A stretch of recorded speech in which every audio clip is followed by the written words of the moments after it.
Obviously a very experienced player, and it maybe not something that would affect him, but the fact that he can put so much pressure on, and worst case scenario, he still has 80 big blinds. It's a nice position to be in. It's exactly where you want to be on day 3, isn't it? Exactly, yeah.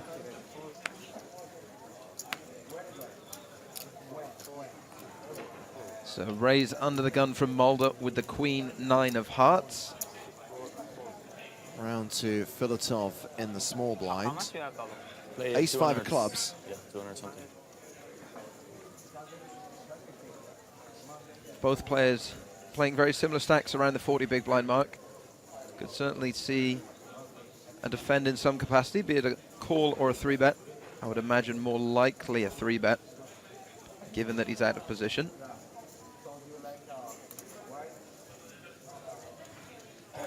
Only 1 red spade left, but on this table, at least 2 red shades. And you?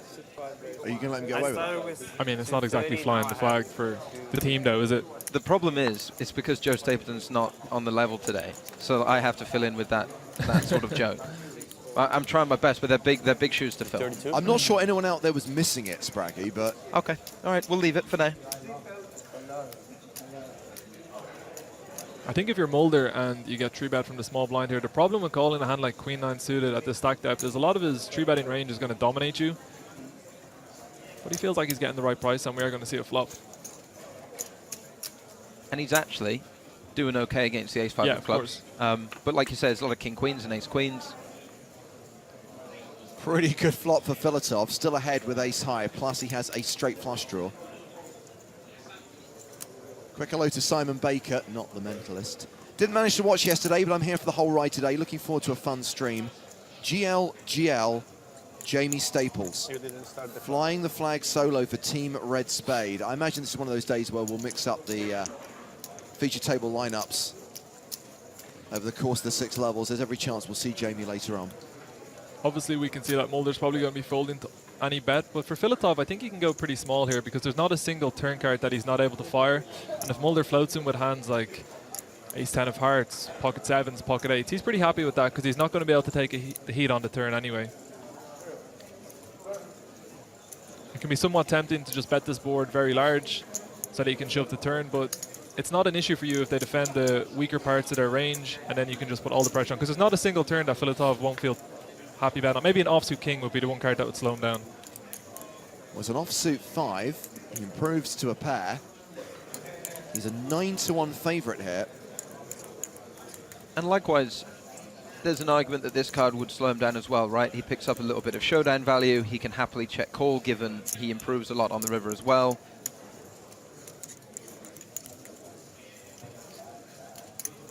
Mulder stepping a little bit out of line on the flop, but 3/5 of a straight flush. Wait. I didn't do anything. He checked. I was a little bit confusing with the tap on the arm there, I felt. I thought he was checking as well.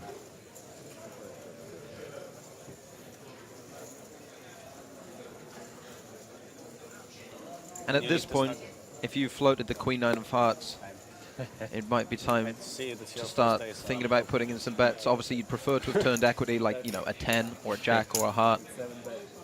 But Mulder indeed is making a bet. Do you have something? The problem with maybe betting the Queen 9 is that once you start betting this hand, you're betting all of your floats, and you're just going to be maybe bluffing a little bit too much against a player who probably has a pretty strong range in the first place. Of course, we can see that he has hands like ace-5 suited as well, but he's going to bet small with hands like pocket queens, pocket jacks. He might pot control some king queens, even occasionally an ace king, so I'm not sure how I feel about the very small bet, unless he's going to go for it on the river, but it's a hard one to pull off with the Queen 9 of hearts. That's it. Typically, your bets, they want to have, your bluffs rather, want to have at least some chance to improve. Queen 9 of hearts is drawing pretty thin against most calls. So Filatov calls 3 of diamonds on the river. Let's see if Mulder can pull the trigger here. 178k in the middle. He's got 123k behind. And the stacks are pretty even. If he does go for it here, let's say he bluff shoves the river, it's pretty much all into call for Filatov. Again, the problem for Mulder, I feel, is he just doesn't have a lot of value hands. Maybe king queen suited, king jack suited, the occasional aces, but he has pulled the trigger. Wow. Filatov is an accomplished player. If anyone can sniff this out, if anyone can make this thin call, he can. He'd definitely prefer if he did not have the ace of clubs in his hand himself, I feel. Yeah. I feel like that ace of clubs, you know, that's the card you want your opponent to be able to have and be able to be bluffing with. And he does make the laydown. That is a huge... Plus, platinum passes for your 7 of them. I'm One for each of the main event winners, one for the player of the series. Plenty of opportunities to win, They played and so satellites bad, are running now. But I love when people bluff me. I love it. I only bluff with like, Super exciting couple of weeks ahead for poker players, poker fans, Twitch poker viewers. We're very excited about, obviously, Where are you from? EPT main event, and then straight into W Coupe. I should ask it before the river card. Not a lot of value hands there. Played like that.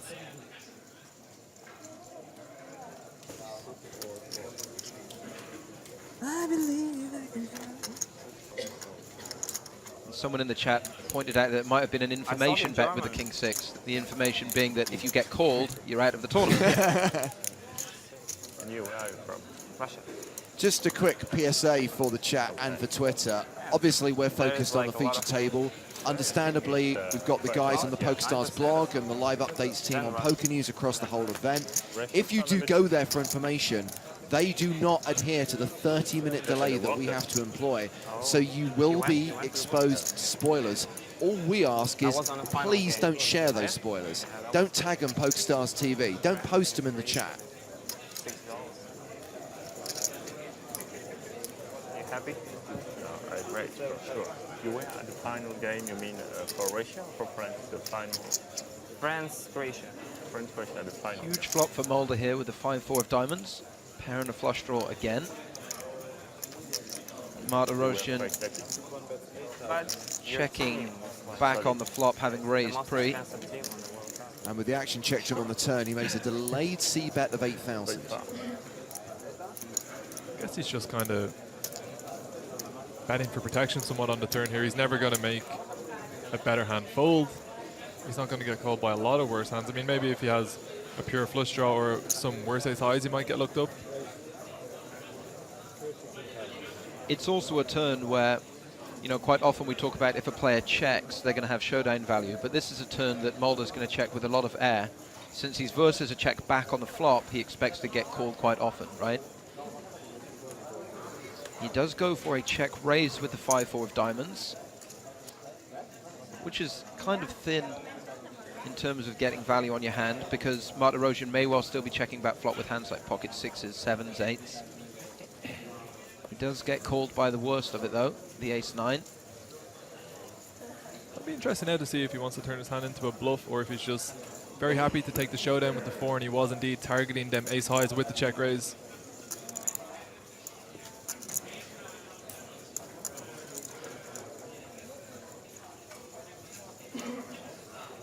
I'd be fairly confident we see a check-check here. I think both players will be feeling okay about a showdown. We do see that.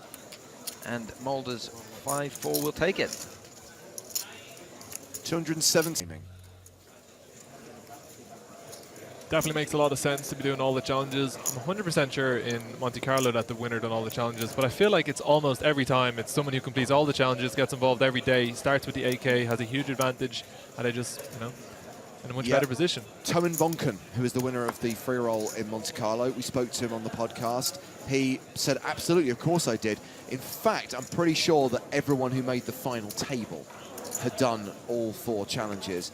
That said, it doesn't mean you don't have a shot. You'd rather be in it with a 1,000 stack than not in it at all. And with respect, the challenge yesterday, if we can even call it that, was play a real money, play 10 Zoom hands. You didn't even have to win them, so you're just playing 10 Zoom hands. It's not Everest, is it? It's not the 3 Peaks challenge, you know? Yeah, maybe we should have taken it to the next level. Play 20 real money Zoom or cash hands while climbing a mountain. Exactly. You've got to, you know, you've got to have a barrier of entry there. You've got to separate those who aren't truly willing. And we will use GPS technology to identify where you were when you played those hands. And look at this sickness. Martirosyan against Filatov, a straight against 2 pair now. Just a fantastic spot for Filatov. He's opened, he's continued to flop. Bigs off the good shot, and he's just going to bet 3 times. And barring the river not being a 9 or a queen, you'd imagine he gets all chipped. I guess a king as well. Yeah, there are a few action killers, but when you're Martirosyan in the big blind, you know that your range is very wide. You know that a player like Filatov is going to try and barrel you off so many hands. You know, we saw like the king 6 defend.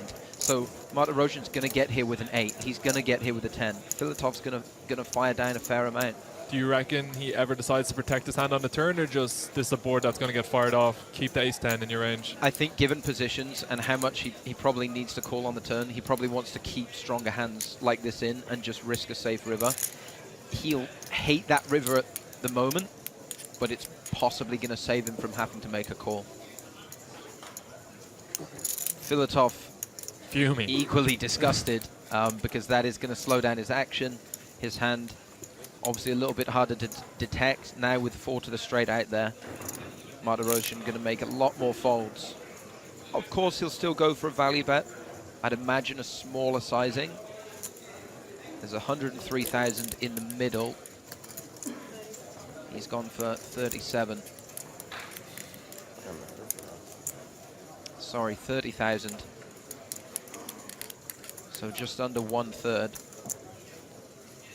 And Martirosyan's job now is what? Try and find out how Filatov is bluffing by the river, having opened in early position.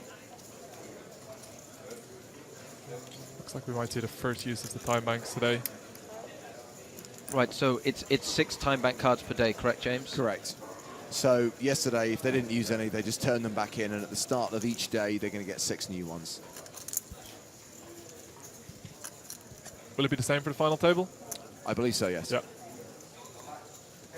Such an annoying spot when you've got 2 pair. You're just obviously happy if it's a break to just call off. Of course, it would have been bad news and he would have been out of the tournament, but you see this river card and it's just very hard to find bluffs. You need Filatov to maybe go for it with an 8-7 suited or pocket 4s. He does make the call and he's going to get the bad news, but he'll realize he's got somewhat lucky with the king on the river. It's actually saved his tournament life. Right, because if the river's, let's say, a deuce, a 3, or 4, Filatov goes bigger. So Gore does survive, but only just 11,000 chips. You talk about short stack poker. This is almost no stack poker. We're going to see an all-in very, very shortly, forced or otherwise. Everybody loves a comeback story, though. Yeah, it's how many hands he got before he'll be forced all in, because with 2 big blinds, when you have to post the ante as well. Right, yeah, he did just pass 1. Shan't be able to pass too many more.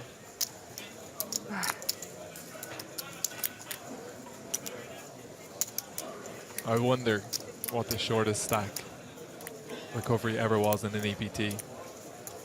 Was there a 1 big blind? Was there a 0.5 big blinds? Yes. There was? Michael Martin. I love it. And here we go. EPT London. 2008. Came back from, I want to say, 1 ante to win it. Wow. It was at least half a small blind, if not an ante. It was the most ridiculous comeback I've ever seen. I'm not sure what I'm more impressed with, the fact that he had that comeback, or James has just called that from 10 years ago. 10 years ago, EPT, name, we've got a stack size, we've got a location.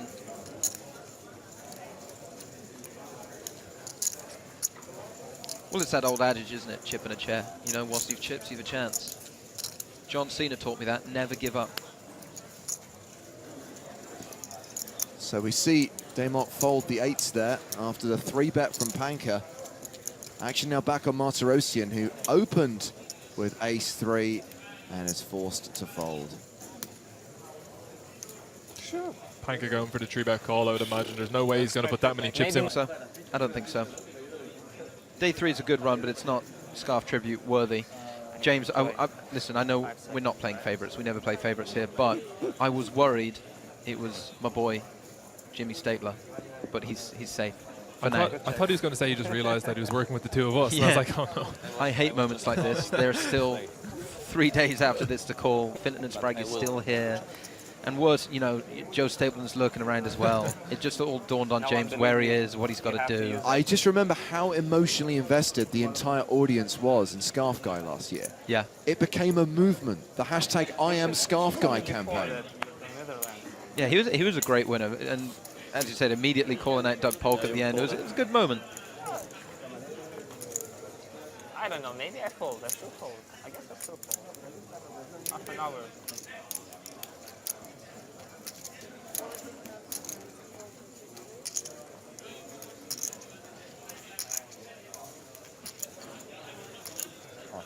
Maybe I use my tank. Well, that was a Gibbons from Desmott. He's limped under the gun. Turn Mulder made it 14k. Dominic Panker's called. Desmott gets out the way, heads up to a 10-10-8 flop.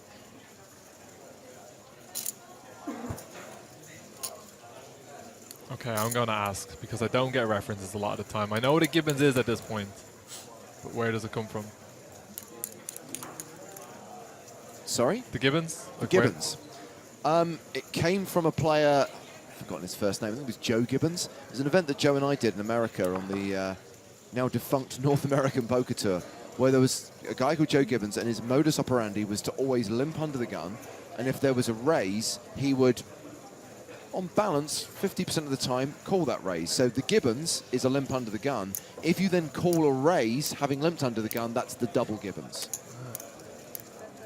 Thank you very much for that. So both players picking up a queen on the turn. Our Gibbonser has folded. Is that a new thing? I'm happy with it. I'll allow it. One who Gibbons, a Gibbonser. So a bet of 10k from Mulder and Panker with the peel. A Gibbonist? A Gibbonist? Could we get behind that? A Gibbonophile, someone who loves using the Gibbons. Panker gonna panker, people. That is a straight on the river.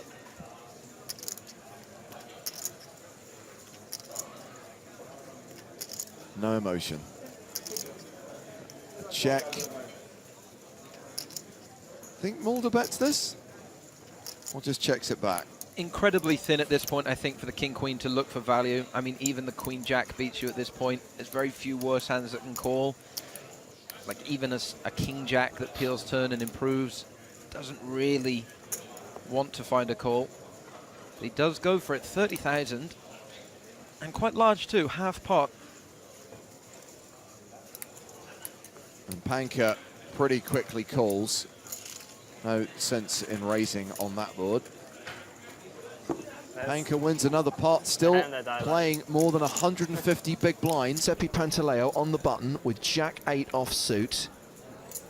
He's an experienced tournament player.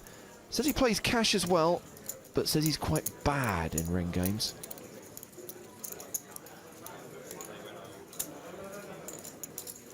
He's had a good tournament so far. A very aggressive player, this hand being no exception, makes it 165,000, gets Tor Stung to fold the small blind. Lozano looking interested in the big blind with Jack-10 of hearts. This is a good hand to call and see a flop.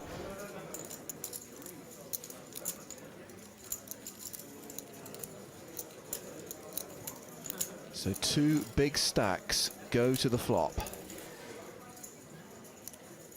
And the flop is queen high. Nothing for either player. This is a fairly safe flop to continuation bet. This only hits a queen and a club flush draw. He can bet and take it down. Or he can think about it and check back. Another queen comes on the turn. It's also a third club. And Lozano feels like he can steal it. Giuseppe slowed down on the flop. Jesus is going to take a stab. 230,000. Well, again, Giuseppe's going to think about this. We saw him happily float against Chandra de Vries. Yup, and it looks like that's what's going to go on here. Giuseppe has a cunning plan in store. He's going to float this turn with nothing to try to win this pot on the river. They both have the same hand. Queens and deuces with a jack kicker. The aggressor will probably win this pot. Lozano has not shut down. He bets a second time. And Giuseppe's reaching for chips. It looks like his plan is falling into place. He's going to raise Jesus off this chop pot. Makes it 790,000. If Jesus thinks Pantaleo's on the steal, can he find the courage to re-raise him? Well, Jesus can't possibly call this river raise. He could only be good if Giuseppe was calling his turn bet with a complete air ball to bluff the river. To win, he needs to re-raise. He's called! Immediately. Well, it's going to be a chop pot. Whoa, Pantaleo's just mucked! Giuseppe just forfeited the pot by mucking his hand, and it would have been a chop pot. Yeah, but you don't think someone's going to be calling you with the same hand. The first prize of 1.6 million euros, and as if that wasn't enough, there's a platinum pass thrown in for good measure.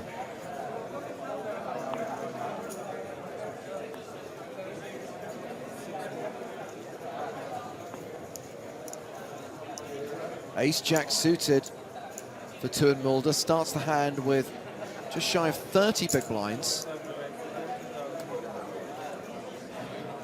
Opens to 14k. King-Jack for Leonardo Giotti. He's got 17 bigs. No. Good fold. If he was suited, he might decide to come along here, but I think with offsuit versus under the gun +1, just has to let it go. There's a call from Shakhabidin Muradov with pocket fours.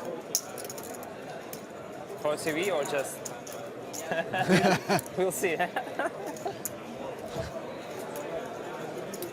Filatov in the big blind with Queen 8. Calls as well. We're going three-way to the flop.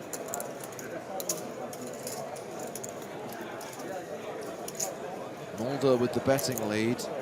Muradov with position.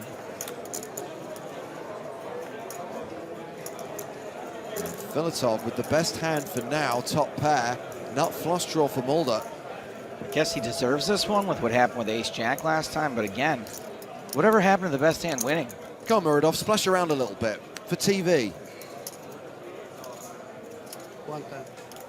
One time, yes. Oh, he checks one time. Filatov not going to be too happy with the King of Hearts on the turn. Would imagine he's always checking here.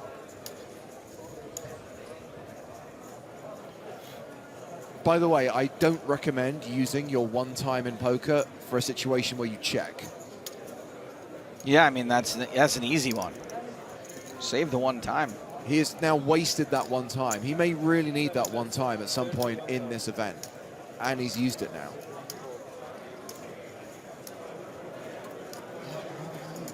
I accidentally used my one time once when I had someone drawing dead. That's the most classic Joe Stapleton thing I've ever heard in my entire life. Very stupid. Mulder with his draw bets 31,000. Filatov calls.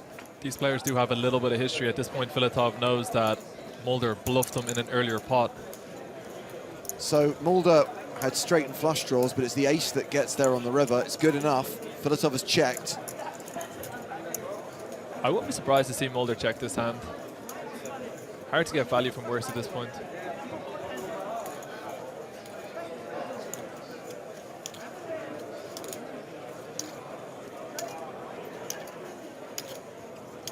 I hadn't clocked his stack size.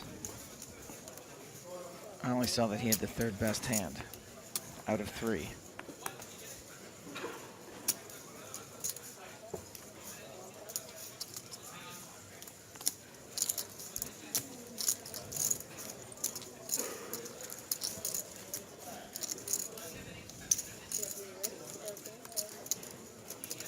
Action has folded around to the button. Folds. Tanker raised it up. Tanker from the cutoff. raised. Stupid dealer in the way. Tom wants to know, where can I see Joe Stapleton's live comedy? Would they find any clips online, or will they just have to go see it live? Well, by nature of the word live, you cannot find live comedy of mine online. Okay. But No need to be so pedantic. I You knew don't. what I meant. Oh, I don't post clips online because I want people to see it fresh. Okay. So no, it does not exist online. But if you check my Twitter or my Facebook, I've got. I posted yesterday a bunch of shows that I'm gonna be doing. I'm in London. I'm in New York a week from tomorrow. Where are you playing in New York? I'm playing the Greenwich Village Comedy Club in New York a week from tomorrow. I love Greenwich Village. Very nice spot. Yep. Great place for comedy. I am playing a place called Far School of Dancing in London on a week from Monday. A week from Tuesday, I'm doing a place called The Nell in Covent Garden. Any stops in Malta? I have no stops in Malta, but I have a policy. If you book me, Okay. I will come. So I got to book you a venue, or I just have to book you No, personally? the place has, like an actual club has to book me. Okay. And then at the last week of September, I'm doing the Comedy Store in LA. Awesome, man. Thanks for teeing me up for that, Finton. I'll no go problem. easy on you for the next. That's no problem for at the rest all. of this level. I mean, that's a solid 5 minutes. I'll take what I can get. I'm dealing with breadcrumbs over here.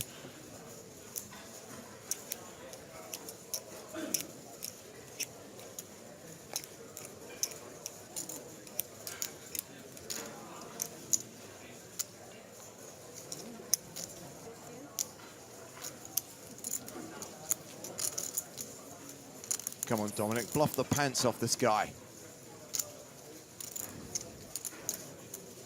Can't bluff the pants off a guy who doesn't know how to read his hand. He may think he has pocket deuces again. No, Hanel knows what he's doing. Well, he calls with his 9, and he's good.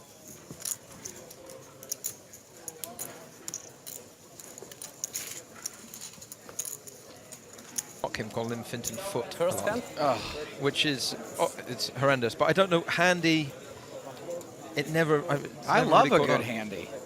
Yeah, nickname. Finton's a great guy. Yeah. And you should, yeah. Yeah. So first hand of the level. You're watching Poker Stars TV. Been folded Look for the card. around to Tuin Mulder from the Netherlands. He starts the hand with 40 bigs, has ace-queen on the button. You'll notice he's also turning that jumper into a sort of improvised scarf, trying to draw on the power of the Barcelona scarf guy Oh. victory from last year. Understandable. I thought maybe someone had died on his back, and he just leaves the. Leaves The the sweater remnants, there, yeah. lets the carcass rot away. How does it stay? That's what I want to know. The jumper? Yeah. White magic. Helmuthian interference. Right. Well, he's been called by Leonardo Giotti with King 5 in the big blind. It is a King, Queen 9 flop. Top pair for Giotti, second pair for Mulder. Action check to him. He continues. 15,000. Yeah, definitely some kind of spell. I see what you're saying. Pretty good flop for the King 5 though.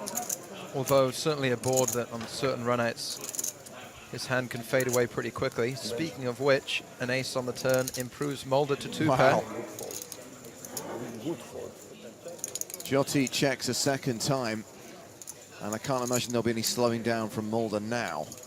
Now, a great spot to get value with the ace-queen. Plenty of worse pair plus draw combinations, be it queen X of diamonds, King 10, Queen 10, 9, 10. Not to mention slightly worse 2 pairs, Ace 9 and Queen 9, all possibilities. So 55,000 into a pot of 78,000.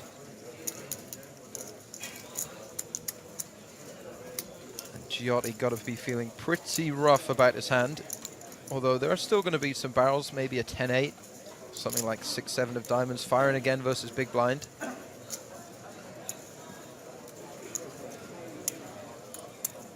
But he doesn't get stubborn, gives it up. The dealer forgets hard. Hand 57 of the day. Blinds 4-8.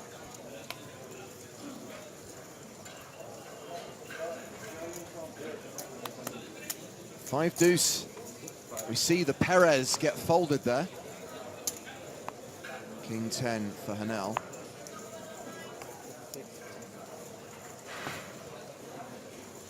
Round to Mulder.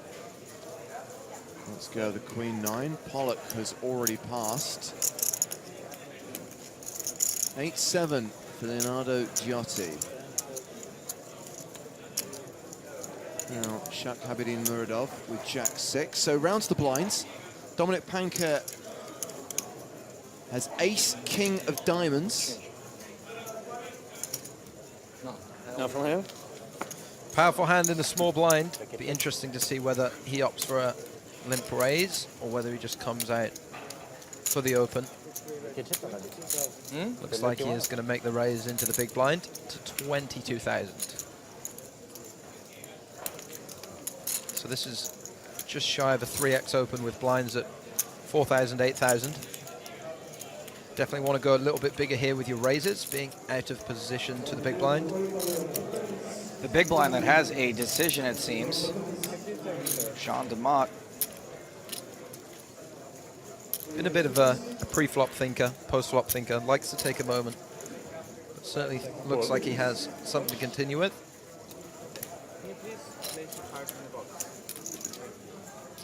Oh, we didn't even have the cards yet. That's what was taking a minute. Pocket threes. Are we sure it's pocket threes? It's not 5-3? I have more confidence in the ability of our scanners to read the cards than I do in Jean de Mott.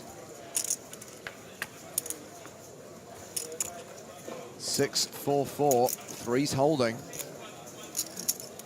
Never nice to flop the underpair on the paired flop though. Always makes your hand that much more vulnerable. And get cat-fitted on high card runouts, repeat 6, or a repeat whatever the turn card is as long as it's not a deuce, and he's going to be playing the board. Dominic Panker looking to continue his pre-flop aggression.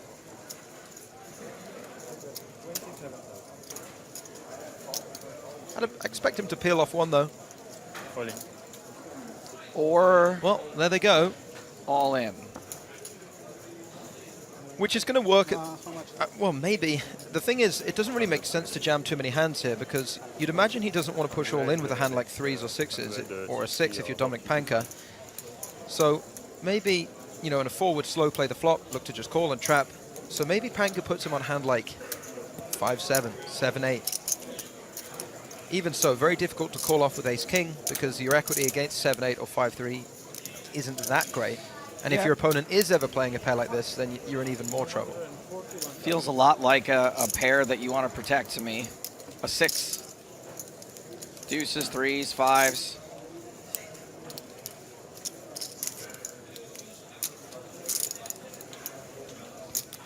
Dominic Panker calls. makes the call. So de Mott is the player at risk and has to fade aces, kings, and 6s. Panker with 7 outs twice. He's very, very lucky to be called here by a hand like ace-king. Normally jamming here, you're kind of isolating yourself against bigger pairs or 3 of a kind or very, very strong draws, of which there aren't really too many on this flop. But I think in general, the value of the protection you get with a jam, wow, ace on the turn. Classic Panker. You can only get it in good. And now de Mott is drawing to 2 outs. He needs a 3 on the river to survive. River cards an 8, and we lose Jean de Mott, but we will always remember the 5 deuce. He had the Perez and misread it as pocket deuces.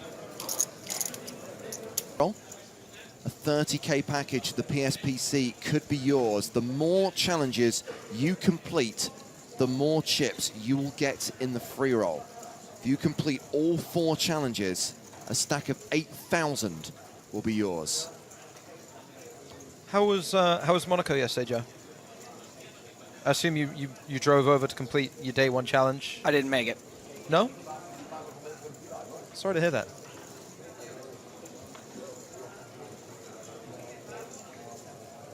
Action has been folded around to turn Mulder. He's got King-Jack on the button. And he is raised to 18,000.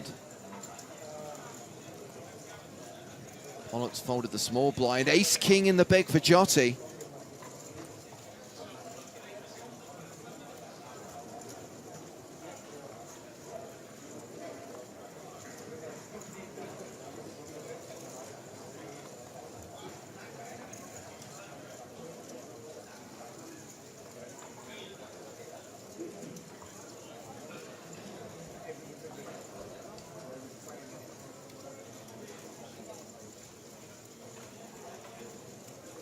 Imagine we will see a re-raise here. And yeah, Jotty's 3-bet to 71,000.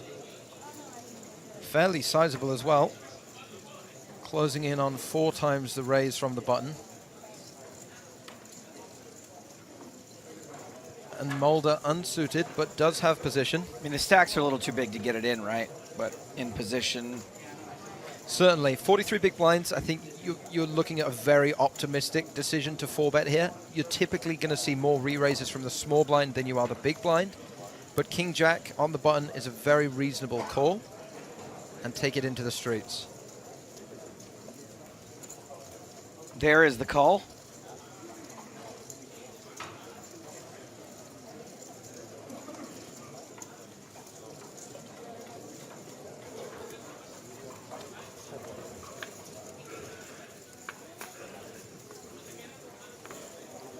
And what a flop.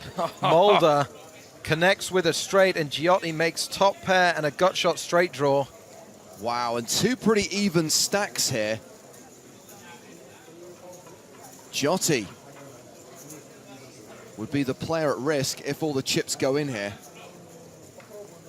Now it is a situation where it's kind of a connected flop. You have a decent hand if you're Giotti, but you may consider a check. Looks like he's going straight for the chips. An absolute dream scenario for Mulder in position, flopping the nuts in a 3-bet pot.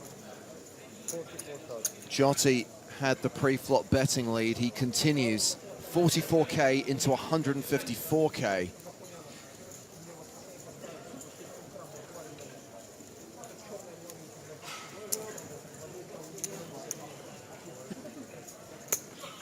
Mulder just calls. No reason for him to raise here. If your opponent is bluffing, you want him to keep doing so. Your hand pretty close to a lock. A 9 of spades means that King-Jack remains the best possible combination of cards. And Giotti is drawing dead to a chop. He also has roughly pot behind, 242 in the middle. His stack, 244,000.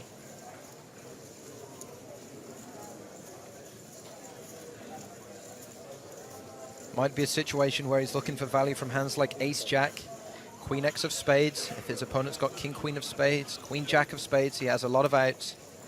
So he may feel like he needs to protect his Ace-King or look for value. He is opting for some pot control.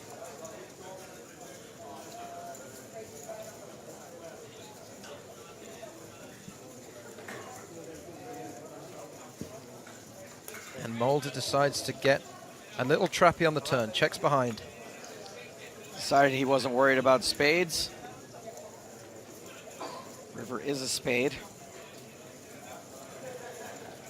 Which makes life a little more difficult for Giotti's Ace-King. Some of those backdoor spade draws got there. Certainly going to have hands like Jack-10 of spades and Queen-Jack of spades calling on the button. It's another check. And that's the green light for Mulder to try and get value from his hand. The question is for what sizing, I guess, and once your opponent's checked twice, can't imagine he's going to be as strong as 2 pair a lot of the time.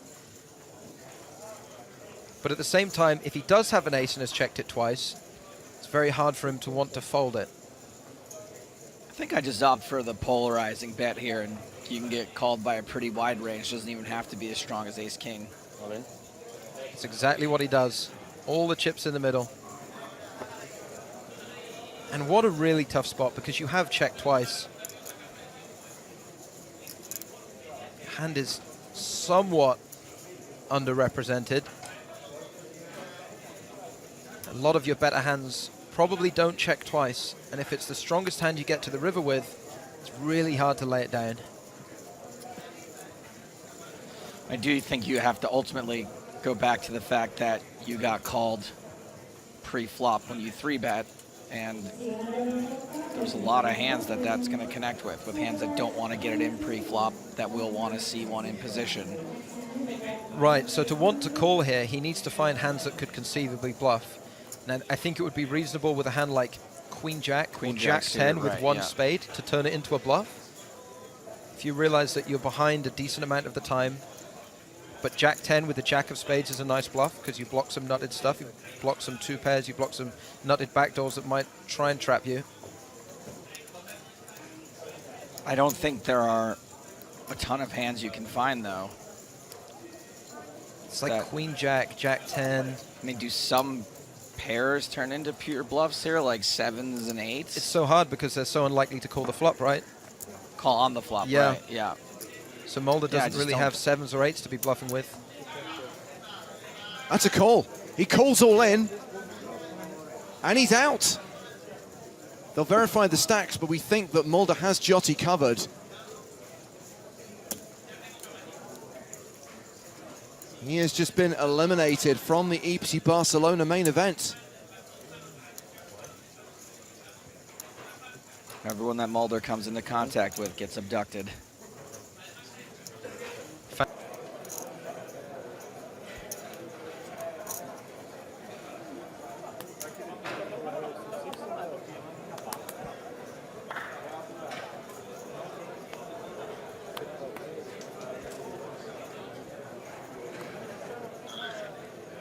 Ace 10 for Rivero. He's opened under the gun. Pocket 5s for Hanal in the hijack.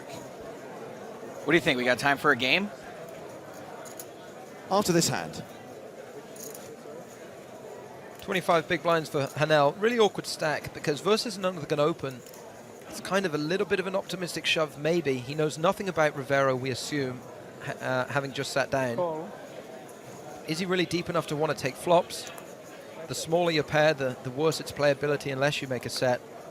He is going to choose to call in position. Also got to be wary of players behind you. When you make this flat, you're kind of encouraging a squeeze, which your hand simply can't stand up against.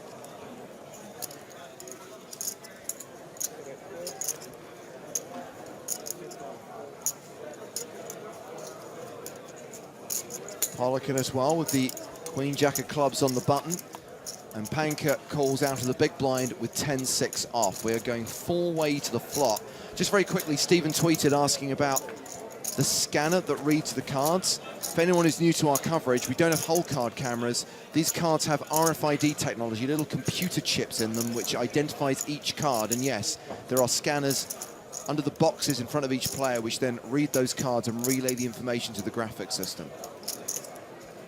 Remember that part in Scanners when that guy's head exploded? It's just like that, only with less brain. Right.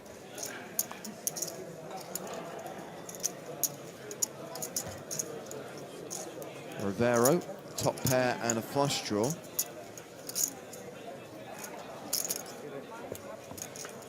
Action gets checked around.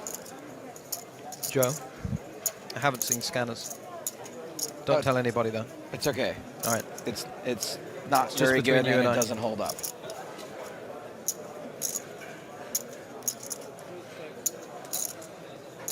Still no set for Hanel, and this is the problem he's going to face most of the time with a hand like this. Might well just be burning chips pre-flop. I think it's perfectly reasonable to play pocket 5s and not hope for any overcards. And if there are no overcards, you flop a straight draw as well. Added bonus. Or a set. So we do see Hanel here firing out into 3 opponents with his 5s. He does have a heart in his hand, but a heart that we can see is dominated by the 10 of hearts in Rivero's. Yeah, I just feel like you're lighting money on fire by betting here. And this is also the problem with the call pre-flop is there's room for you to compound your error post in that you can get a little desperate. You think, okay, I'm going to fire, try and take it down. And getting called It's on going the to turn look real here, strong when I bet into 3 people. right. But the problem is it doesn't matter how strong you look because typically your opponents just have cards they can call with. Either cards that have you smashed or simply cards that they can call with. Like a big heart. So, like right now, his only choice, I guess, is going to be to check fold, or he barrels and probably gets looked Gets up. called, yeah. Which is pretty important for his stack because he now goes from having, 25 big blinds down to 20. He's closer to a situation where he has to go all in. He does check. Hey, man, Not everyone can bluff someone off top pair in a very good flush draw. A bug out of the bathroom. Actually, Joe, someone nailed it pretty early doors. Really? I think Andy Gibbons was like the 6th or 7th tweet in.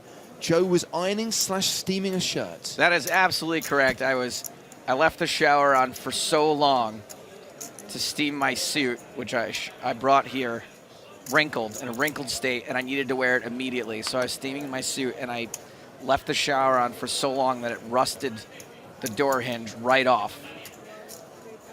You'll be billed for that, I hope. I think I got away with it. Really? They Well, you fixed- haven't. Have they you checked? fixed You it haven't checked? yesterday. Oh, they fixed it already. Yeah. Oh, they do move swiftly. I Yeah. respect that. Well, they definitely want to get in and get out of there before I come back. Yeah, no doubt. So Pollock open with King 9 of clubs, and Caladuso just called with the Ace King. Rivero's woken up with 8s on the button. Congratulations, Andy Gibbons. You've won your 10 millionth prize for having a reasonable IQ. Just to clarify, James, this isn't Andy Gibbons of Gibbons fame. No, Okay. nothing to do with limping under the gun. No limps this hand. We had an open from Benjamin Pollock to 18,000. Caladuso opting to just call the Ace-King offsuit, which has resulted in a call behind him on the button with the 8s from Rivero, and Hanel now priced in with the 6-3 offsuit. A hand we saw on level 1 yesterday move the chips all into the middle, but this time it's just coming along for the ride. Okay. Queen 7-4 flop with 2 clubs. Pollock making a flush draw, a reasonable spot for him to continue his aggression. Hanel making a gutshot straight draw. Rivero with a pair of 8s, and just Caladuso who'll be particularly unhappy with the flop.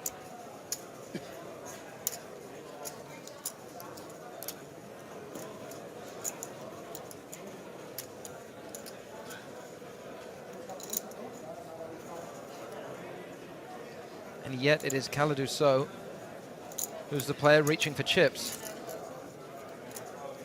Pollock opting to check his flush draw. And so we'll bet 29,000. Now, if you're Rivero, typically in a heads-up pot, you're going to be pretty happy, James. But with 2 other players to act, it's not a nice situation, and the 8s are just going to let it go. Indeed. And likewise here with the 6-3 offsuit, if you're heads up versus a button steal or something, you might look to float or raise. But equity not quite strong enough, I would imagine, to continue. But the chip protector goes back on the cards for now.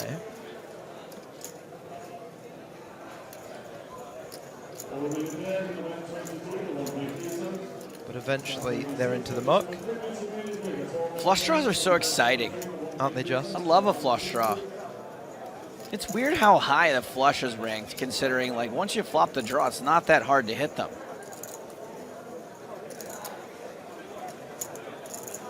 Someone should look into that. In terms of Like maybe the we've rules, got it wrong. Maybe we've valued the flush too highly. Yeah. Don't you think you should go straight, then flush? Or, I mean, Can you imagine if someone checks it and they're like, I can't believe it. Yeah. Joe Stapleton is because right. think about it, you never make an open-ended straight. Right, I think it's because people play suited cards more, right? So you don't play 6-7 offsuit as often as you play anything suited. So you tend to see... Well, I think it's that you can flop a straight draw much easier than you can flop a flush draw, but making your straight is harder. It's harder to make a flush overall. Overall, right. Yeah, which is obviously why it is ranked. But has anyone really looked Have into we this? checked? Yeah. Can you guys check? Can somebody on Twitch check this for me? We need statisticians and mathematicians. Or maybe only mathematicians. Zerky says, come on, it's about percent. What you talking about? But we know that, but has anyone checked recently? Is the worry from Joe Stapleton, which is, let me point out, it's a ludicrous worry. This has been checked in. I don't think anyone's ever checked it. Oh, just one more time to satisfy Joe. And interestingly here, it's Caladuso. Still a very decent stack at this point, around 40 big blinds. Average stack right now, 471k with 123 players remaining. 1, 2, 3. in this record-breaking EPT. There were 1,931 total entries in this year's Barcelona main event. You guys, I've been crunching the numbers. Right? And you know what I found? Is that I don't know math. Yeah. Okay. Yeah. No. I haven't proven myself right or wrong yet. I don't even know where to start. Yep. But I've got a deck of cards here. Let's deal out. Okay. Yeah. Let's deal out like 10 hands, Yeah, 10 should be enough. and then just see where we. if we make more straights or flushes, then we'll know. Right? I feel like we need a bigger sample size, like maybe 20 Well, hands. we don't have. I don't know if you want to try and. We've got work to do here, commentary-wise. Let's maybe 20, 25. I'll do it tonight. Okay. Do it in the shower tonight. In the privacy with your door across. While I'm steaming my shirts. So that, you know, with the door across, no one will be able to see how stupid you're being.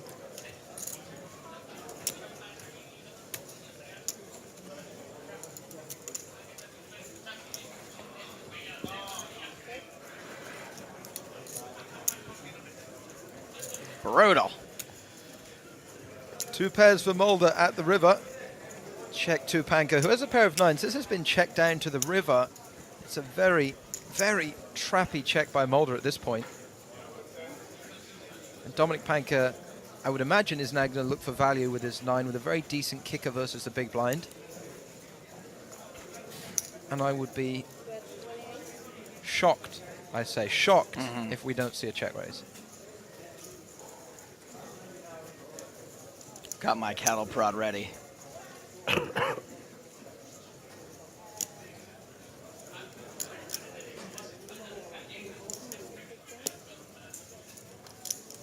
Typically, once the flop and turn are checked behind, you'd be looking to lead a hand like Jack-6.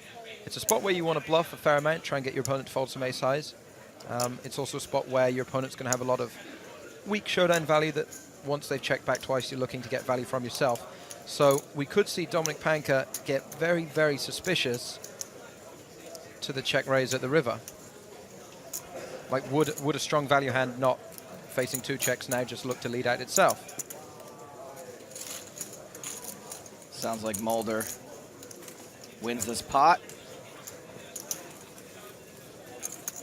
John Juanda yesterday, very intimidating player, we decided.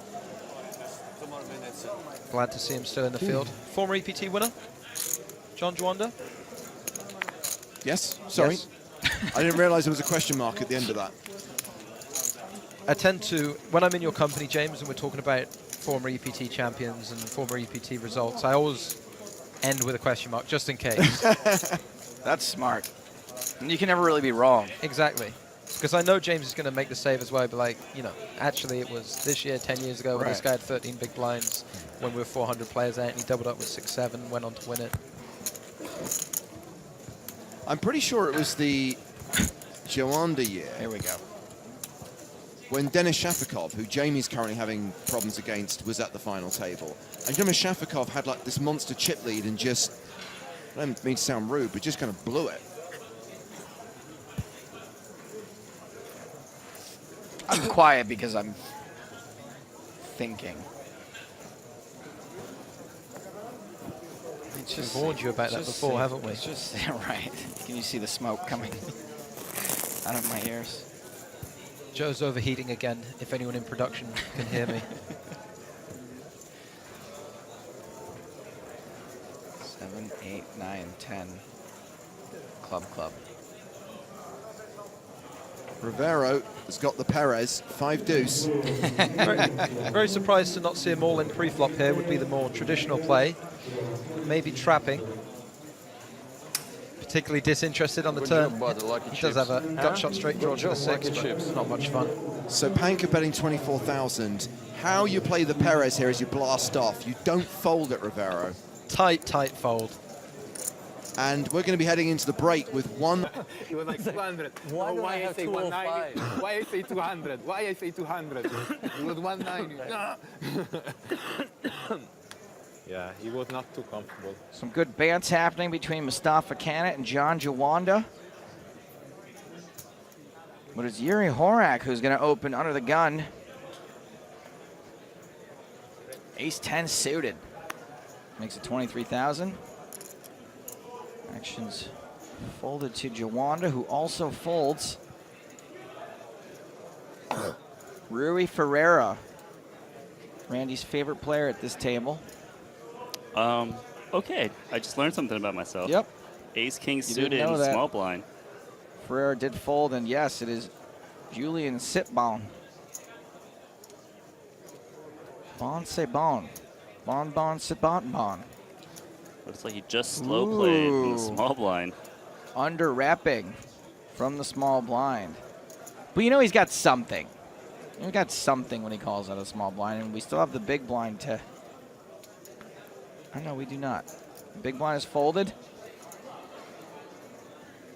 8-6-3, 2 spades. So Horak is under the gun. He can represent a lot of pairs. Probably will see him bet this flop. He's going to reach for chips. It's like 26,000. So Ace King suited, you got multiple options here. You can check call, you can check raise, you're very deep stack. Some players opt to check call when they're this deep because they don't want to get it all in with just a flush draw. But some players think, well, I've got a lot of chips. If I check raise you, I can put a lot of pressure and you're going to fold by the river. So really, there's nothing you can really do wrong but fold the flop. I do think that it might be, I wouldn't say wrong, but a little unnecessary to get such a massive stack in. Basically, yeah. At this point of the hand and the tournament, considering Sitbon and Horak are number 2 and 3 in chips at this table. That's why you just see him just calling a small blind Ace King. Is because they're very deep in the tournament. They're so deep. It's like unnecessary to even get in all of the chips of Ace King this deep. So a lot of merit for him just to call. It goes check, check on the turn.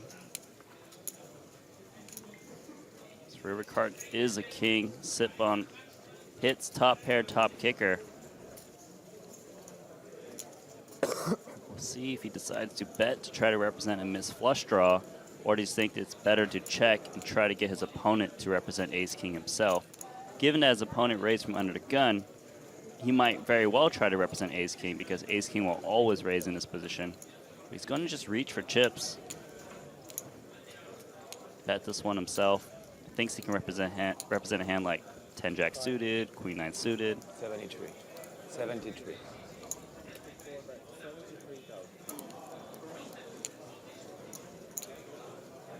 Sitbon catches a good card. Not the ultimately the one he was looking for, but good enough. Top pair, top kicker. Bets into an under-the-gun raiser. You don't expect to be beat by that under-the-gun raiser too often in this spot. So Horak just has ace high. Buffer me again. Another try. 5. This would be a very courageous call. He really only beats a busted flush draw. The straight draws got there like 10-9. Those are the hands you want to pick off too. So it would be a little bit extra ambitious to make a call here.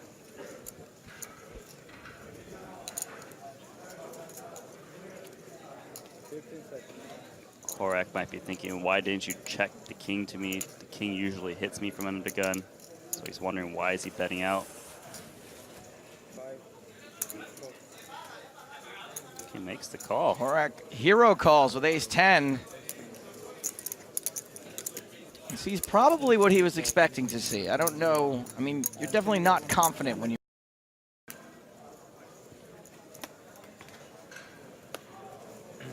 I can tell you, if Jamie makes the final table, we can guarantee he'll be on this live stream this time. If he can get that far. Sorry I didn't draw attention to it, guys. But the details for the Platinum Pass competition just ran across the bottom of your screen. In case you missed it. Opt into the challenges. Play 20 hands of Zoom today. You will complete the challenge. Juicy one. If you complete all 4 challenges, you'll end up with 8,000 chips in Sunday's free roll. Winner of that, Platinum Pass. 230 total. They don't like it when I say this, Randy, but we've got platinum passes for your asses. Looks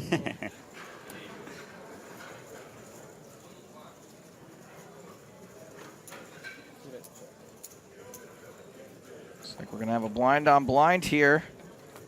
7-5 for Conan, queen 8 for Canet. Flop 6-6-3. I'd like to see Conan bet here. He has an inside straight draw. You know, he just has 7 high, a lot of equity. His opponent just doesn't have anything usually. He's going to check though.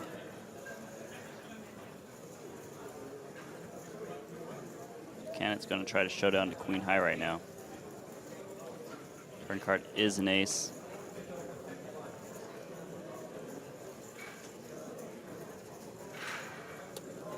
What a charmed life if you can somehow get to showdown with queen high and it's good. Yeah, in this spot too. So I like that he's reaching for chips. He's more likely to have the ace than Canet because Canet just checked back the big blind. A lot of people would raise an ace in their hand in a limp pot. Would he bet an ace on the flop? He might. It's hard to say. I always feel like when the ace turn, comes out on the turn, and I haven't bet the flop, that they're just never going to believe me. Like, look at this. So this just shows you why he's so good. Calling him just queen 8 high. Some people are like, I suspect something, but I just fold. But Canet actually going with his reads and calling her queen high. So the clubs get there. Conan makes a pair of 7s with his 6s. It's not like somebody just turned the stream on at the table, possibly.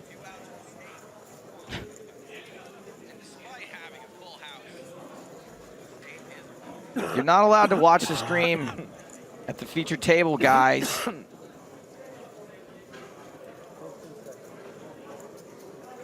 Conan probably didn't expect to hit his 7. Actually, I think they can watch it if they don't have their headphones on. I don't know. Don't ask me about the rules. Hey, the 7's good. Correctly figures out that 7 is good. Conan's bringing on down to Valueville.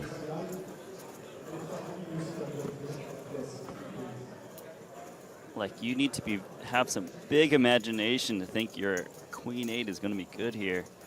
I mean, like 4 or 5 gets there, 7 these gut shots, flush draws. Just thinking about raising here. Wow. Man, this is why he's so good. I always forget that raising's an option. Yeah.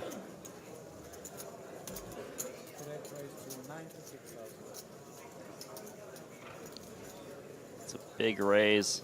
It's not only just a big raise, but a big chunk of his stack. It's really tough to assume this guy is going to put in half of his remaining stack on a bluff. That is a very good point. Canet, he's not representing any bluffs. Can he really hero call here of just a 7? Like, usually you can put someone on a missed flush draw, a missed straight draw. You basically need to put Canet to float you, like, with a high card hand on the turn. With queen 8, exactly. And turn it into a bluff. Conan, he's thinking about all the hands that beats him. A flush makes a lot of sense. When check on the flop, he's got a flush draw, he calls, flush gets there, you raise, makes story sounds pretty good.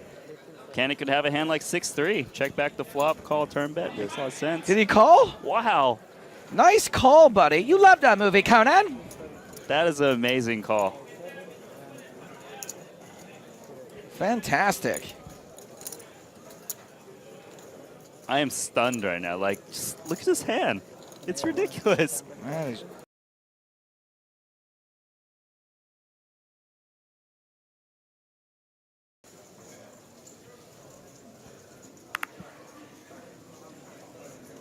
Haven't heard much from our Mexican player here.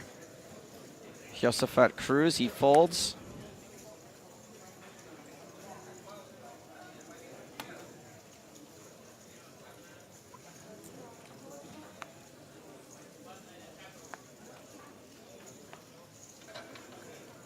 Captain Co-op with a good point on Twitter. Stape says orientated isn't a word. 2 seconds later, Conan the Valuebrarian. Fair enough. Bojack on Twitter says that was the best hand he's ever seen.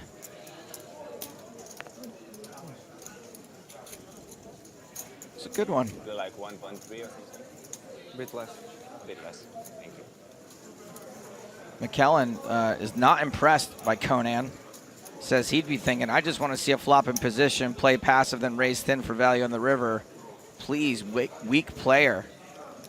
You know, there's one fatal flaw to that plan, Randy. Yeah, and what is that? You got to have a hand you can value raise on the river. It's hard to make that value. And it's hard to make a value hand. And you're also making an assumption that Conan's not going to adjust, right? Like everyone's seen him bet call a weak hand. What makes you think he's not going to like bet with like that same sizing with a really strong hand and make some play and then like trap you? You know, these players, they put up 5,000 euros to play. They have the ability to adapt, and they're all very good.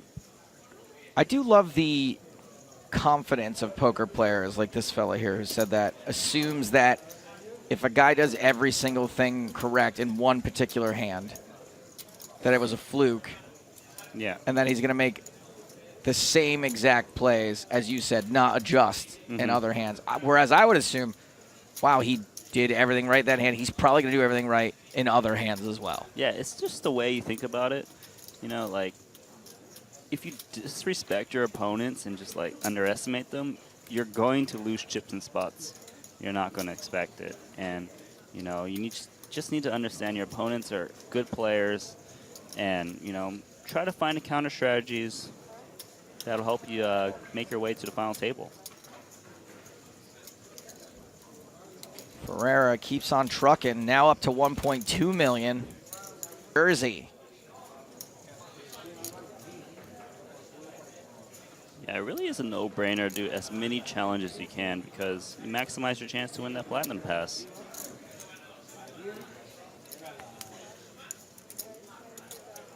And the prizes go up exponentially because you double your stack every time. So you complete one challenge, you get 1,000 chips. Complete your second challenge, it doubles to 2,000 chips. Complete the third challenge, it doubles again to 4,000 chips. Complete the fourth challenge, it doubles again. That makes sense. I was thinking, what are you talking about, Staves? But math's pretty good. Sitbon's 10-9, flopes? He's floping. He's floping pretty good here. It's a flope-and-ended straight draw is what I was going for there. It is a good hand to bet on this float. Get a king or an 8 to make a straight. Like we said, the big blind is defending so wide these days. No reason not to bet your draw. This is a very serious accusation being leveled at you, Randy, from Stephen Cleaver. I don't even know if I should read this. It says, yes, the fastest animal on the planet is indeed a cheater. Randy, is this true? Do you cheat? A cheetah. A cheetah, right. He's saying that you are the fastest animal on the planet, and he's saying that you are a cheetah.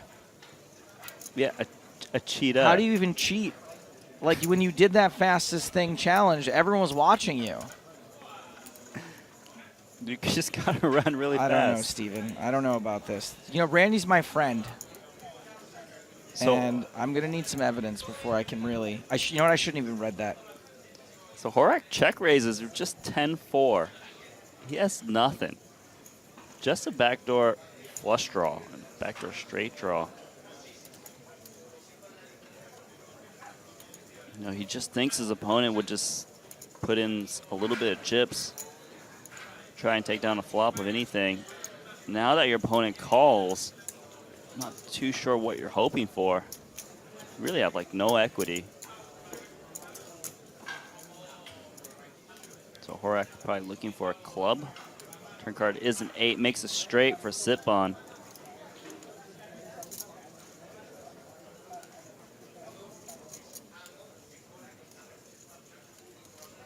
So the problem sometimes when you make a check raise of such a weak hand, sometimes you see like a scary card gets there, like a flush, you feel obligated to bet because you have such a bad hand.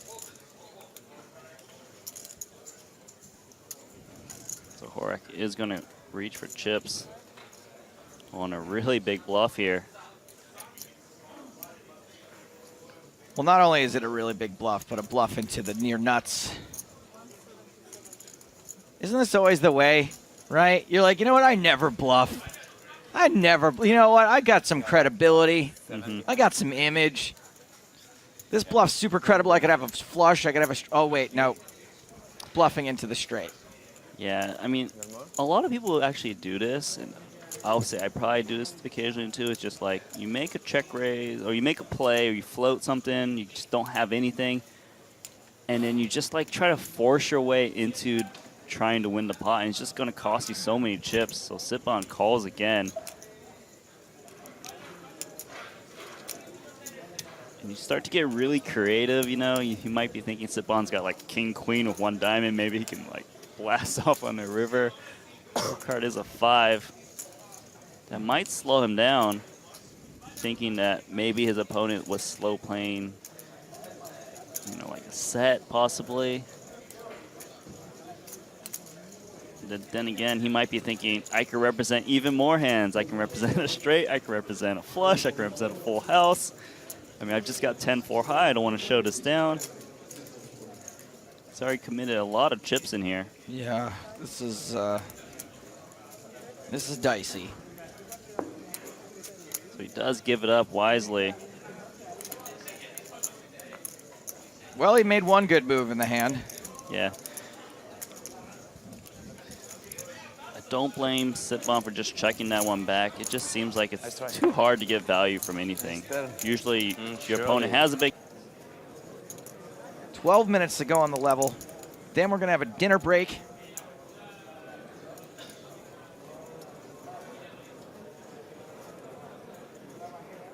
And then 2 more levels. Not scheduled to go off the air until after midnight local time, my babies.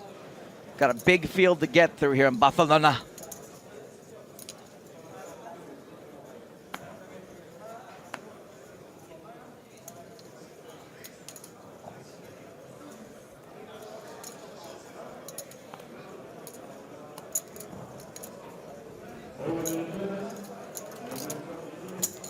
Randy, did you watch Arrested Development?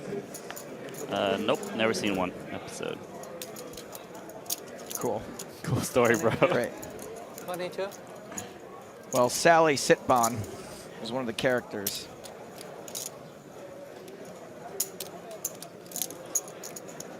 And her French cousin, Julian Sitbon, raising King 10, called by King 10, and both players flop a straight. I can't believe it, Vince. Bingo, bango, bongo. Welcome to Straitsville. He's setting the trap. He's laying out the leaves.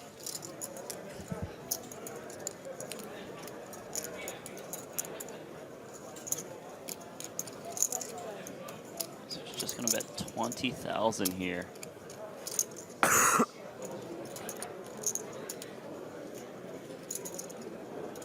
Juwanda just calls.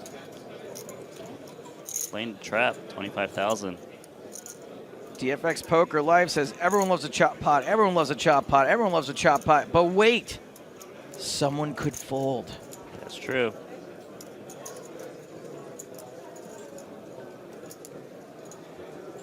So Sitbon, he sees his opponent check call. Probably puts his opponent on a queen or like a jack, maybe 10-9. Does need to keep betting to protect himself from a flush draw and get value from those pair straight draws. Gotta love Randy Lou. Still doing analysis on a chop pot. Really just great stuff.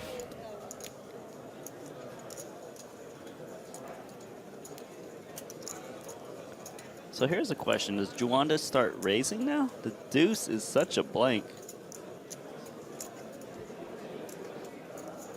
He knows his opponent probably likes his hand to some degree. Bet twice on this board. I put out a little min bet here. Just click it back. Make it 116, just literally minimum. Well, you know, I can't do the math on what double 58 is, so I would just make it like 175 probably. Yeah, you're the person that says, no, you just say raise. Right. You put out the 58 and you let the dealer tell you Right. the minimum. And I go as whatever it raises. I actually will often say, I raise the minimum. By often, I mean the 3 times a year I play poker. I will say that once or twice.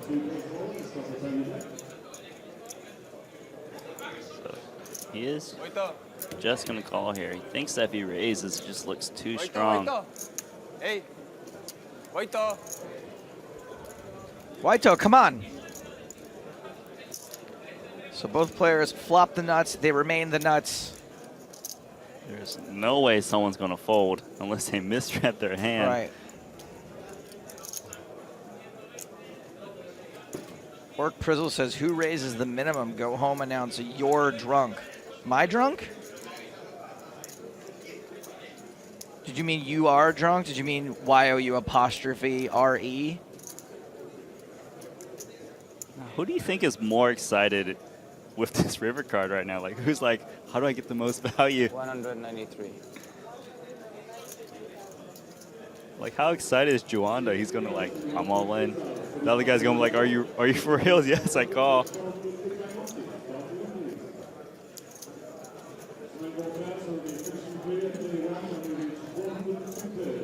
Ugh, oh, sorry guys, so boring. Ugh. Whew. Gamer Stalker Full says when this kind of situation happens, they should both be penalized. For what?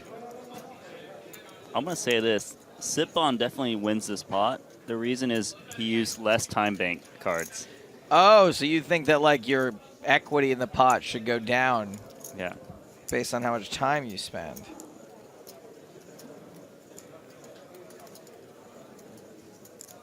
So Juanda using his time bank cards, trying to think of the perfect size. Sipon has used 0 time bank cards in his hand. I think he's the winner in this pot. Even though they're gonna get the same amount of chips. Technically, he's gonna have more stuff in front of him. Oh, you guys, huh? Womp womp. You joker. Juanda wasted all those time bank chips trying to be all slick. Damn. This pot is gonna end in a chop, and you know what they say, Randy? Yep. Everyone. When you look at the money that's going to be paid out at the final table on Sunday, when you look at that first prize at the top of the payout table of 1.6 million, that is the proverbial dream, Dorothy. It's one of those, isn't it? You say the money he has locked up at the moment. Jamie's had a lot of, similar scores to that, some bigger as well, but there's nothing comparable to what's on the FT. You're talking 6 figures from the final table up. It's 118,000 euros for 9th place. I mean, that's insane money. 1.6 million for first, as you say. Indeed the dream. Jamie back in the action, opening with 9-8 suited. Pocket kings for Ben Heath. He starts the hand with 30 bigs. These two players actually played quite a big pot earlier on in the day where he'd make 2 pair against Jamie's aces. So they have a little bit of history. They played a lot of hands together today, including that hand just before the end of the last level that reduced Jamie to 200k. So unsurprisingly, we see a re-raise from Heath, a 3-bet to 86,000. Cool man wakes up with ace-queen. It's always one of those hands where it's fairly awkward, especially given positions. A 3-bet from the button, you're never quite sure how light your opponent might be, so in some instances, you could make case for a cold 4-bet all-in here against an aggressive button, but it is versus an early position open, so you've got to be very careful with a hand like ace-queen. I wouldn't be surprised to just see this one head into the muck. Wow. Does choose to 4-bet it. Never forget the additional equity of distressed denim and beard oil. That's Jamie out the way, and a quick call by the kings, as you might expect. Good luck. They don't mean it. One of us will want the pitch seats at the end of this hand. Sure. For sure. The stacks are practically even. It looks like Heath has just got Coolman covered, so he's the player at risk here. And was a little more hopeful. And he's the player who needs to Which hit. flop shall we play? King 8-9 spade spade spade. King Jack 10. King Jack 10 is also a nice one. With 2 hearts. King Jack 10, turn 3, and then river or whatever. Or just the ace in the window. It's not the worst fine. flop in the world. Better Picks up than- an extra Not couple bad. of outs. Better than 7-7-4. have to say I lost like my last 4 wins, so I'm due for one. Well, if he's due, he's going to have I to think I've catch it won on my the river last now. But I'll lose like the fourth. The third one's always the lucky one. Let's see if karma exists. Well, good game, sir. You've heard of the death of Superman. This is the end of Cool I slowed Man. down with 380. Eliminated in 80th place. Me? Do you have greens? Berries. Oh, yeah. I didn't see it. Team must be an unbelievable feeling. Presumably. Yes, there will be additional passes in the Platinum Pass free roll on Sunday. The additional prizes will be W Coupe tickets, so plenty of incentive to play. Keep the questions and comments coming. Don't forget, hashtag PokerStarsTV if you would like to contact us in the booth. Couple of sevens for Petrozelka. A lot of conversation around Barcelona, specifically here in the booth, specifically from young Finton Hand, better known as Easy with Aces Online, that the year of the sevens is over. They've lost their way. I was just asking because I haven't seen a lot of sets of sevens lately. The word on the street was that it's always coming 7. I haven't seen it in a while. Well, we may have an opportunity to find out here. Zhang in the small blind with a 3 in the deuce. Has folded. And a big blind defend. Ben Heath with Queen Jack suited. They're back. You doubter, you hater, you naysayer. A 7 on the flop. There it is, for all to see. The sevens are alive. The year of the sevens continues into its 3rd year. Maybe 4th. 3rd. And a backdoor royal flush draw for Ben Heath, so we may see him stick around with a peel on the flop. Not as nice as having Queen Jack of Spades on like 10-7-4 with the 10 of Spades, because he doesn't have 2 overs to the board. He might get a little stubborn with it, take it to a turn.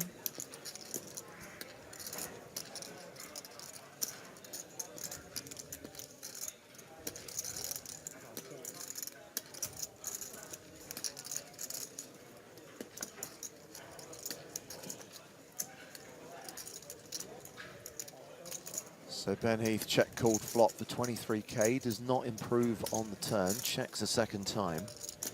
But actually from the big blind, not such a bad card for his range, right? He's going to have a lot of those middling type hands, the 6-7s and maybe some 5-8s that decide to peel. He probably has far more 2-pair combinations than Petrozelka does. But with a hand like Queen Jack of Spades, it may not be the hand he decides to turn into a bluff. Maybe something like 6-8 would be a better candidate. And Queen Jack will be folded. Petrozelka shipping it with the 7. At the moment, everybody is guaranteed 16,670 euro. But outlasting just a few more tables, and you're starting to see some huge pay jumps. And everyone in the final 9 will be guaranteed at least 118,000 euro. Serious money in play. I mean, make it to the last 2 tables and you get 70,000 euro. Yep. It's wild. It's huge, Finton, and that's why we're here. I think there's a few scenarios where there's not always a deal done, though. I mean, if someone has all of the chips and there's a couple of close stacks, and you know he might want to put a lot of pressure on. You see Jamie picking up a hand where he very well could be getting involved here. Be interesting to see if he goes for the call or the re-raise. It's usually a hand ace-jack offsuit you're not particularly happy in calling opens from early position. Some players will opt to 3-bet this instead of calling, as Jamie has.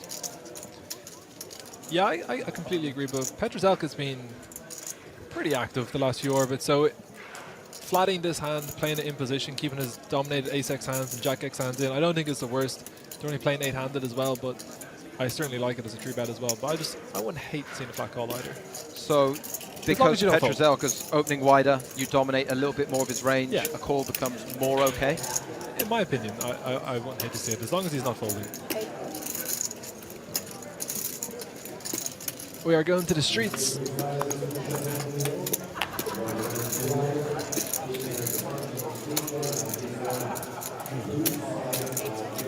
So this 10-10-4 board means Petrozelka is still ahead. 3-1 favourite with his 6s.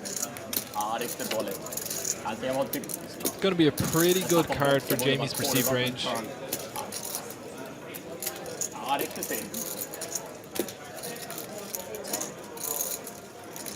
He looks a lot like hands like Ace-King, of course, but also probably going to have some King-Queen offsuit here occasionally, something like that.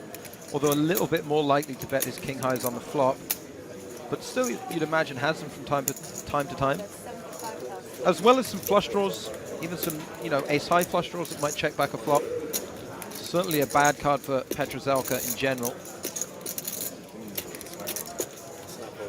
The one thing Jamie's got to be careful about is if he only bets once here, there is going to be a lot of pairs like this that do have a spade in them. And he does not want to show down now against a hand like sixes and let him away with it. He won't need to fire the river. That gives Jamie Staples the best 5-card hand. 2 tens, 2 kings, and an ace kicker. Counterfeit sickness. And I would imagine Petrozelka checking river and Jamie checking behind to win. Yeah, I mean, Petrozelka just can't really lead here because, a large part of Jamie's 3-betting range at this point, once he checks back that flop, it's just going to get, a lot of ace-kings in it. Right. He'd be bluffing into a range that just has the nuts too often. Yeah. Right. So that's a check as expected. And Jamie's ace-high is good. 2 kings, 2 tens, and an ace. Jamie's acting so quick that it's freaking me out a little bit. I would love to see him. That one falls into the break, so I'm definitely going to see that one, For sure. Which means Jamie will be watching this. Hi, Jamie. Wouldn't be surprised. What's up, Jamie? Good luck, Jamie.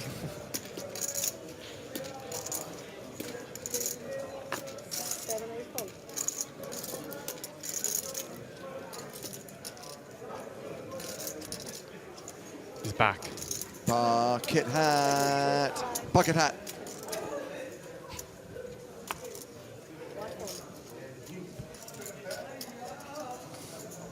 Is that the official theme song? I'm pretty sure that's the Super Ted theme song with Super Ted replaced by Bucket Hat. You can't question the man's heart.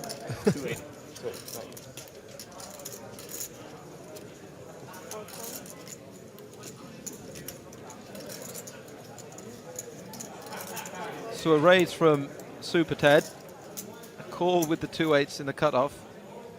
Michaelides in the big blind with a suited ace-deuce.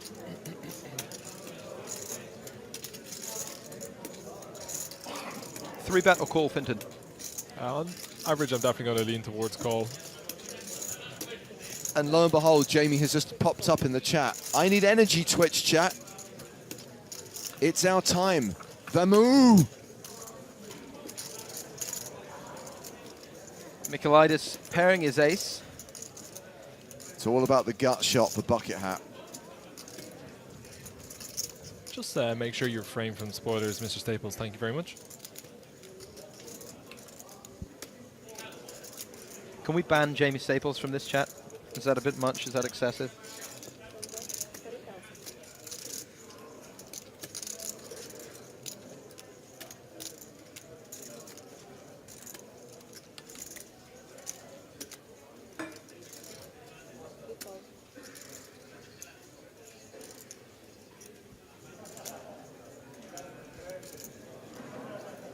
So it's Lofberg who's bet here, 30,000. Michaelides with top pair.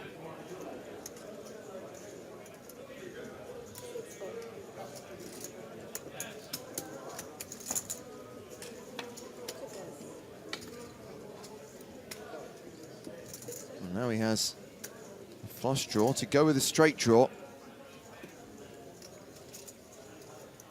If anyone can, Bucket Man can. Yes, I'm writing that one down.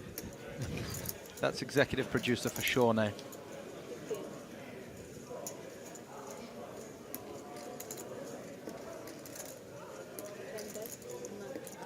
He is not afraid.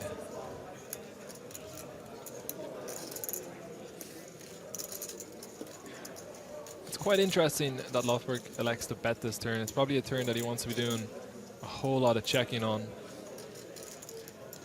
Is he going to bet ace-king? Is he going to bet ace-queen? What hands is he representing for value when he bets? Is it just 2-pair plus? Does he bet ace-king, ace-queen with a club? I would imagine a lot of the time he's going to want to pot control these hands. And does this come down to as well, Finton, the big blind having a lot more flushes in his range? Yeah, Again, of course. defending all the suited stuff. 100%. And once the ace of clubs is on the board, it's hard for the